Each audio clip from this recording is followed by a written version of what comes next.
Assalamualaikum, magandang gabi. Ito ang Pasada, alas 7. Magbibigay sa inyo ng balita at impormasyon sa Bangsamoro Region. Matagumpay na naidaos ng Ministry of Social Services and Development ang Report of Accomplishment and Interventions on Social Services Agenda o RAISA na naglalaman ng 7 taong mga tagumpay at programa para sa kapakanan ng mga Bangsamoro. Ang detalye sa report na ito.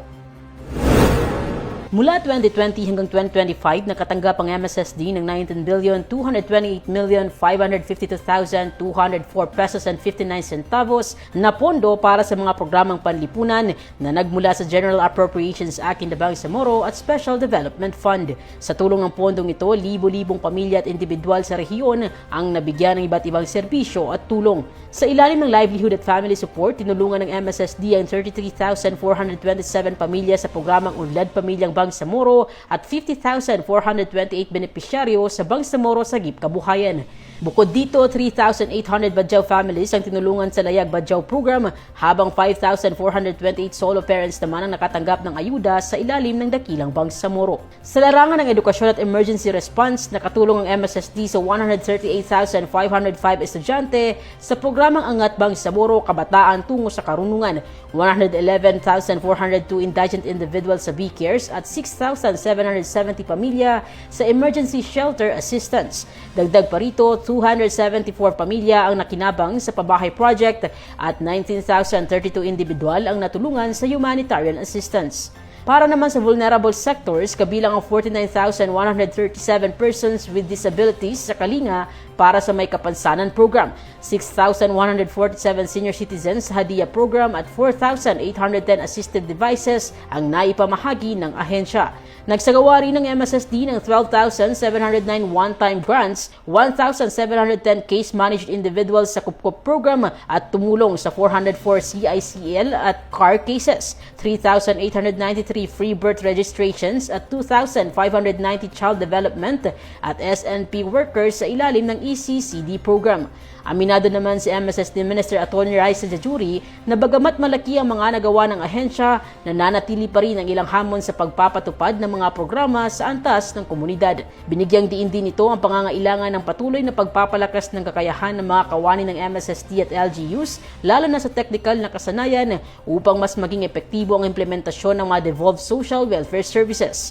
Samantala, inilatag din ng MSSD ang mga plano nito sa hinaharap kung saan tututukan ito ang modernisasyon at pagpapalawak ng mga programa ng ministeryo. Kabilang sa mga pangunahing prioridad ang pagpapalakas ng data-driven at evidence-based programming, pagpapalawak ng serbisyo sa lahat ng Bangsamoro communities lalo na sa Sulu, pagpapabuti ng monitoring system ng 4Ps at iba pang social protection programs, pagpapalawak ng digital payment system at information management system, at pagpapatatag ng mga solusyon para sa internally displaced persons at pagsuporta sa LGU empowerment. Isang open forum din ang isinagawa kung saan naging bukas ang ahensya sa pagtanggap ng mga suhestyon at pagsagot sa mga katanungan hinggil sa serbisyong hatid ng MSSD. Tampok din sa naturang aktibidad ang pagbibigay ng testimonial speech ng ilang MSSD program beneficiaries. Sa pagtatapos ng ulat, tiniyak ng MSSD na nananatiling tapat ito sa layunin nitong itaas ang antas ng pamumuhay ng mga Bangsamoro sa pamamagitan ng makabago, inklusibo at sustenableng mga serbisyong panlipunan. Carmina Camid, BIO News. Formal na binuksan kanina ng Ministry of Human Settlements and Development ang unang araw ng Second Bangsamoro Housing and Human Settlements Forum na may temang Anchoring Partnerships and Sustainable and Inclusive Housing. Layunin ng 2 araw na forum na palakasin ang mga ugnayan at makabuo ng mga konkretong hakbang tungo sa sustainable at inclusive housing para sa mga mamamayan ng Bangsamoro. Sa pagbubukas ng forum, binigyang diin ng MHSD ang kahalagahan ng kooperasyon at inobasyon sa pagtugon sa mga hamon sa pabahay at urban development sa Bangsamoro. Tampok din sa mga talakayan ang mga paksang nakatuon sa construction innovation, paggamit ng lokal na materyales at green building technologies bilang tugon sa pangangailangan ng sustainable housing. Abangan ang iba pang detalye ng kaganapang yan bukas dito lamang sa Pasada, alas 7. Sa layuning mapabuti ang access ng mga residente sa serbisyong pangkalusugan, pinangunahan ni Bangsamoro Health Minister at Member of Parliament Dr. Cadel Sinolinding Jr. ang turnover ng patient transport vehicle, pagsasagawa ng vaccination at pamamahagi ng bigas sa mga residente ng munisipalidad ng Kapalawan sa Special Geographic Area kahapon lamang. Ayon kay Minister Sinulinding, ang inisyatibong ito ay bahagi ng patuloy na pangako ng Bangsamoro government na pangalagaan ang kalusugan at kapakanan ng bawat mamamayan.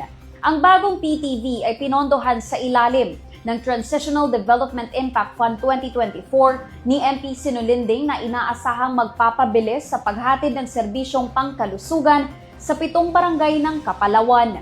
Sa parehong aktibidad, hinimok din ni Sinulinding ang mga ina na makiisa sa laban kontra malnutrisyon sa pamamagitan ng eksklusibong pagpapasuso sa kanilang mga sanggol hanggang sa 5 buwan. Kasabay rito, nagsagawa rin ng bakuna at pamamahagi ng bigas sa mga pamilya na 34 batang nakilalang malnourished. Sa kabuuan, ang isinagawang aktibidad sa Kapalawan ay malinaw na patunay ng patuloy na malasakit at dedikasyon ng Bangsamoro government sa pangangalaga ng kalusugan at kapakanan ng bawat mamamayang Bangsamoro. Matagumpay na muling inilunsad ng Ministry of Agriculture, Fisheries and Agrarian Reform Maguindanao Agribusiness and Marketing Assistance Division ang buwanang Maferlenque on Wheels kadiwa ng Pangulo noong September 30, 2025. Sa loob ng Camp Brigadier General Salipada K. Pendatun, punong himpilan ng Police Regional Office, Bangsamoro Autonomous Region o PRO-BAR. Ang naturang aktibidad ay isinagawa sa pangunguna ni Ahmad Mafer Maguindanao at sa aktibong pakikipagtulungan ng Philippine National Police. Ang nasabing programa ay bahagi ng Market Linkage Initiative ng pamahalaan na naglalayong mailapit ang abot-kayang lokal na produktong agrikultural sa mga piling komunidad gaya ng kampo militar. Umabot naman sa 5 na kooperatiba at asosasyon ng mga magsasaka at mangingisda mula sa iba't ibang bahagi ng Maguindanao ang lumahok sa programa, na nagdala ng sari-saring produktong lokal gaya ng sariwang gulay mula sa mga lokal na sakahan, sariwang huling isda at produktong isda at mga Bangsamoro delicacies. Ang mga produktong ito ay inalok sa presyong suportado ng gobyerno upang matiyak ang abot-kaya ngunit dekalidad na pagkain para sa mga kawani ng ProBar, habang binibigyan ng oportunidad ang mga maliliit na producer sa pag-access sa mas malawak na merkado. Sa pagtatapos ng aktibidad, umabot sa kabuang 12,000 pesos ang naitalang benta mula sa mga kooperatiba, isang malinaw na patunay ng suporta at pagtangkilik ng kapulisan sa inisyatibong ito. Inaasahan naman na magpapatuloy ang ganitong uri ng aktibidad kada buwan upang lalong mapalawak ang oportunidad para sa mga kooperatiba at patuloy na palakasin ang ugnayan ng mga institusyon ng pamahalaan at ng mga lokal na komunidad. Matagumpay ang naging kauna-unahang State of the Bangsamoro Sports Address ng Bangsamoro Sports Commission kahapon na ginanap sa Sharif Kabunsuan Cultural Complex sa Cotabato City. Ang detalye sa report na ito. Sa layuning higit pang paigtingin ang pagpapaunlad ng palakasan sa rehiyon, isinagawa ng Bangsamoro Sports Commission ang kauna-unahang State of the Bangsamoro Sports Address kahapon. Pinangunahan ni BSC Chairperson Arsalandia Madode ang programa kung saan kanyang binahagi ang mga tagumpay, kasalukuyang programa at mga planong hakbangin ng komisyon tungo sa patuloy na pagpapaunlad ng sports sa buong Bangsamoro region.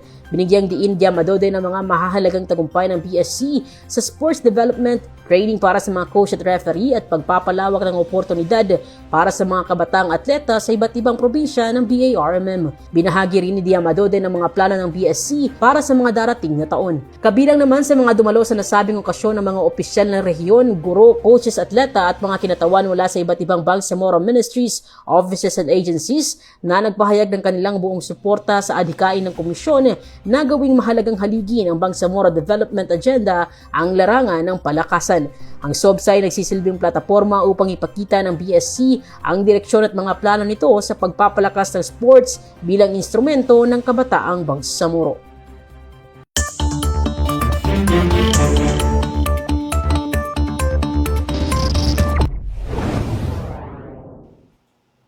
Sa ating panahon ngayon, makakaapekto sa panahon sa ilang bahagi ng bansa ang mga Intertropical Convergence Zone. Ayon sa Pag-asa, magdadala ito ng mga kalat-kalat ng mga pag-ulan, pagkulog at pagkidlat sa ilang bahagi ng Mindanao, kasama na rito sa BARMM. Ipinag-iingat naman ang lahat sa posibleng maidulot na pagbaha at landslide naman sa mga nakatira malapit sa bundok. Manatiling nakaantabay sa mga paalala ng Pag-asa at Barm Ready sa ating panahon ngayon. Sundan ang Facebook pages ng Barm Ready at Barm Ready Weather Update. Makikita rin ang mga hotline numbers ng Barm Ready sa inyong screens. At yan ang mga balitang tampok sa pasada alas 7. Para lagi pong updated sa mga kaganapan at impormasyon sa BARMM, i-like, i-follow at i-share ang official social media accounts ng Bangsamoro Government na makikita sa inyong mga screens. Mapapanood nyo rin ang episode na ito ng pasada alas 7 sa YouTube page ng Bangsamoro Government. Bisitahin din ang bangsamoro.gov.ph. Ako po si Yana Sanday ng Bangsamoro Information Office, naghahatid balita sa ngalan ng serbisyo publiko at moral governance. Maraming salamat po at pagpalain ang Bangsamoro.